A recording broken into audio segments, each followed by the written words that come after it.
Joseph Anthony डोटो, जिसे जो Adonis के नाम से जाना जाता था, वो एक इटालियन अमेरिकन मॉबस्टर था।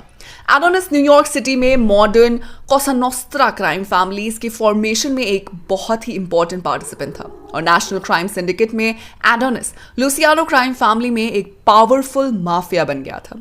1909 में एडोनिस और उनका परिवार यूनाइटेड स्टेट्स में न्यूयॉर्क सिटी में आकर बस गया था।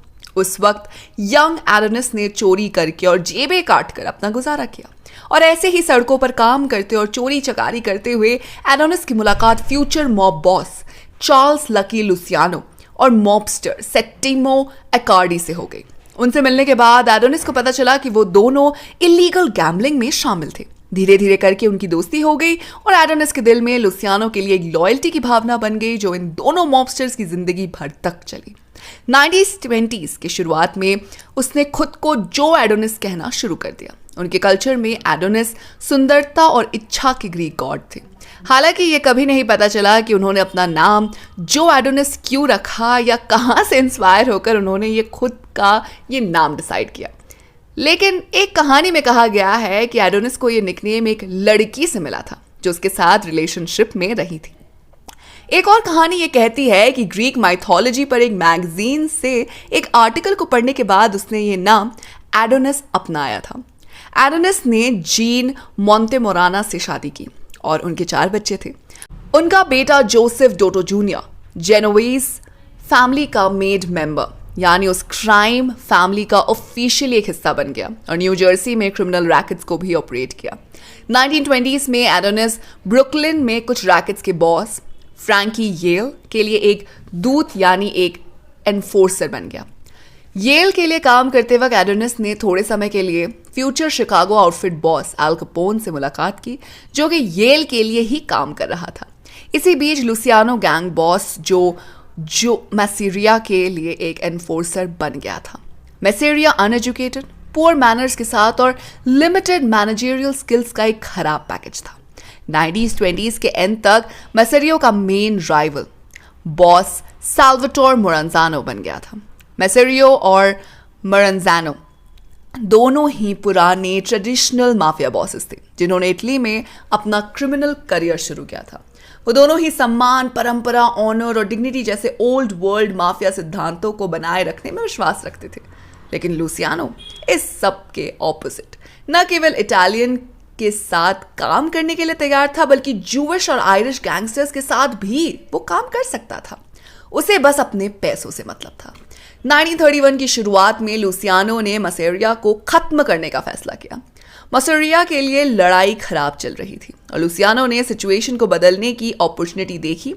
उसने मोरांजानो के साथ एक सीक्रेट डील में मैसेरिया के रैकेट अपने कब्जे में करने और मोरांजानो के सेकंड इन कमांड बनने के बदले में मैसेरिया की मौत का प्लान सामने रखा। 1930 तक एडोनिस भी मैसेरिया की गैंग में शामिल हो चुका था। जब मैसेरिया ने लुसियानो के बिट्रेयल के बारे में सुना तो उसने लुसियानो को मारने के लिए एडोनिस से कांटेक्ट किया। लेकिन एडोनिस ने उसकी पूरी बात सुनी और चुपचाप जाकर अपने पुराने दोस्त लुसियानो को उसके मर्डर की साजिश के बारे में चल रही प्लानिंग के बारे में सब कुछ बता दिया। 15 अप्रैल 1931 को एडोनिस ने मैसेरिया के मर्डर में लुसियानो का पूरा साथ दिया। लुसियानो ने मैसेरिया को ब्रुकलिन के रेस्टोरेंट में एक मीटिंग के लिए बुलाया था और खाना खाते वक्त लुसियानो ने रेस्टरूम जाने के लिए बहाना बनाया। जैसे ही लुसियानो वहां से चला गया, एडोनिस, विटो जेनोवीज, एल्बर्ट एनास्तासिया और बुक्सी सिएगो चारों डाइनिंग रूम में पहुंचे और मैसेरिया को गोली मार दी।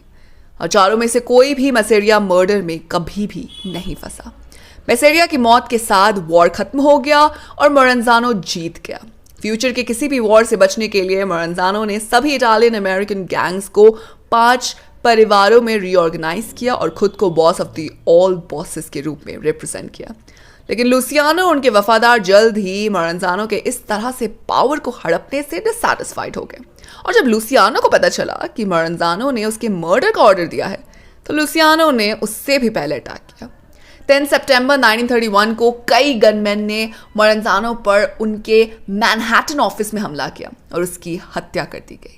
एडोनिस और लुसियानो ने मिलकर जल्द ही ब्रॉडवे और मिडटाउन मैनहट्टन में बूटलेगिंग को कंट्रोल किया। रम रनिंग या बुटलेगिंग एक इलीगल बिजनेस होता है जिसमें अल्कोहल बेवरेजेस की स्मगलिंग की जाती है, जहां पर ट्रांसपोर्टेशन कानून के तहत इलीगल है। रम रनिंग उसे कहा जाता है जब अल्कोहल स्मगलिंग समंदर के रास्ते होते ही, और बुटलेगिंग जब स्मगलिंग जमीन के रास्ते से होती है। एडोनिस और लुसियानो के बुटलेगिंग ऑपरेशन ने एक साल में $12 मिलियन की कमाई की और उसमें 100 वर्कर्स को एम्प्लॉयमेंट भी मिला। एडोनिस ने न्यू जर्सी में कार डीलरशिप भी खरीदी। जब कस्टमर्स उसकी डीलरशिप से कार खरीदते थे तो सेल्समैन उन्हें व्हीकल्स के लिए प्रोटेक्शन इंश्योरेंस खरीदने के लिए धमकाते थे। एडोनिस जल्द ही सिगरेट डिस्ट्रीब्यूशन बिजनेस में चला गया। सैकड़ों लोगों ने वेंडिंग मशीनें खरीदी और उन्हें चोरी की सिगरेटों के साथ भर कर स्टॉक किया गया। एडोनिस ने अपना क्रिमिनल एम्पायर जो इटालियानो किचन से चलाया, जो कि एक रेस्टोरेंट था जिसका वो मालिक भी था। 1932 तक ब्रुकलिन में एडोनिस भी एक मेजर क्रिमिनल पावर थी। अपनी दौलत होने के बावजूद एडोनिस अभी भी गहनों की रॉबरीज में भाग लेता था। एडोनिस ने कई पॉलिटिशियंस और हाई रैंकिंग पुलिस ऑफिसर्स को अपने पेरोल पर रखा था। एडोनिस ने अपने पॉलिटिकल इन्फ्लुएंस का इस्तेमाल लुसियानो क्राइम फैमिली के मेंबर्स जैसे कि लुसियानो और जेनोवीस और कई मॉब एसोसिएट्स की मदद करने के लिए भी की थी। 1936 में प्रोसिक्यूटर्स लुसियानो को प्रोस्टिट्यूशन रैकेटिंग के आरोप पर दोषी ठहरा रहे थे और उन्हें 30 साल तक स्टेट प्रिजन भी भेज दिया गया। अंडर बॉस वीटो जेनोवीस फैमिली का इंचार्ज बन रहा था, लेकिन फिर वो भी एक मर्डर प्रोसिक्यूशन से बचने के लिए 1937 में इटली भाग गया। लुसियानो ने अब फ्रैंक कोस्टेलो को लुसियानो फैमिली सौंपी और सिंडिकेट का चार्ज एडोनिस के हाथों में आ गया। 12 दिसंबर 1950 को एडोनिस को ऑर्गेनाइज क्राइम पर यूएस सेनेट कमीशन के सामने बुलाया गया था। एडोनिस ने यूनाइटेड स्टेट के कॉन्स्टिट्यूशन के तहत अपने अधिकार बताते हुए बार बार गवाही देने से इनकार कर दिया। हालांकि एडोनिस आरोप से बच निकला, लेकिन उसे एक मॉबस्टर के रूप में नेशनल एक्सपोजर पर मिले अनडिजायरेबल अटेंशन का सामना करना पड़ा। 28 मई 1951 को एडोनिस को न्यू जर्सी में स्टेट प्रिजन में 2 से 3 साल की सजा सुनाई गई थी। 6 अगस्त 1953 को एडोनिस की जेल में सुनवाई में अमेरिकी जस्टिस डिपार्टमेंट ने एडोनिस के इटली भेजने का ऑर्डर दिया, लेकिन एडोनिस ने दावा किया कि वो एक बॉर्न अमेरिकन सिटीजन थे। 19 अगस्त 1953 को एडोनिस को न्यू जर्सी में जेल से रिहा कर दिया गया था। फिर 3 जनवरी 1956 को एडोनिस ने अपनी मर्जी से ही इटली चला गया।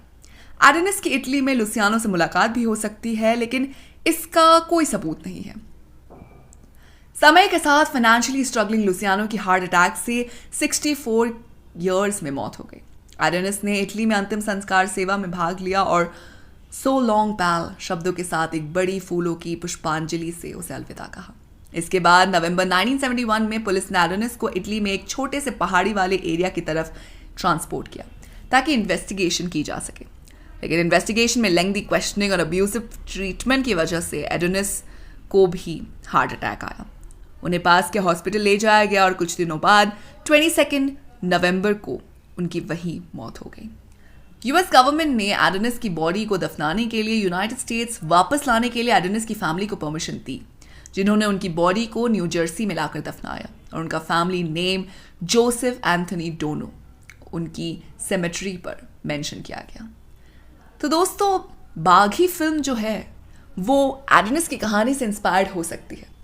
हो सकता है कि हमें ये कहानी बाघी में देखने को मिले।